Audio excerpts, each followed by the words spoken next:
क्या है, वेद और पुराण दोनों में अंतर समझते हैं। अधिकतर हिंदुओं के पास अपने ही धर्म ग्रंथ को पढ़ने की फुर्सत नहीं है। वेद उपनिषद पढ़ना तो दूर, वे गीता तक को नहीं पढ़ते, जबकि गीता को 1 घंटे में पढ़ा जा सकता है।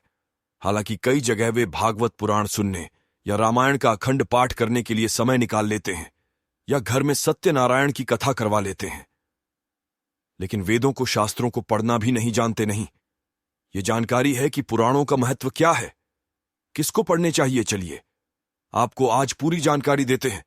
शास्त्रों को भागों में बांटा गया है, श्रुति और स्मृति।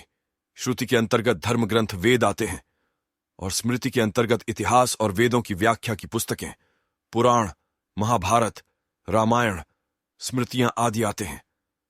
वेदों का सार उपनिषद है और उपनिषदों का सार गीता है। आओ जानते हैं कि उक्त ग्रंथों में क्या है। पुराण का अर्थ है प्राचीन, यानी पुराना। ये वैदिक काल के काफी समय के बाद इसकी रचना हुई। इसकी रचना संस्कृत भाषा में हुई। कुछ पुराण क्षेत्रीय भाषा में भी उपलब्ध कराए गए। इसमें वैदिक काल के देवी देवताओं, ब्रह्मांड के बारे में, तीर्थ यात्रा, चिकित्सा और हमारे प्राचीन राजाओं की सूची मिलती है। वेदों में क्या है? वेदों में ब्रह्म, ईश्वर, देवता, ब्रह्मांड, ज्योतिष, गणित, रसायन, औषधि, प्रकृति, खगोल, भूगोल, धार्मिक नियम, इतिहास, संस्कार, रीति रिवाज आदि लगभग सभी विषयों से संबंधित ज्ञान भरा पड़ा है। वेद 4 हैं: ऋग्वेद, यजुर्वेद, सामवेद और अथर्ववेद।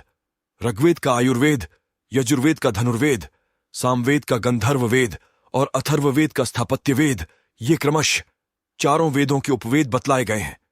ऋग्वेद की रचना लगभग 9000 ईसा पूर्व हुई थी। यजुर्वेद की रचना लगभग 7000 ईसा पूर्व हुई थी।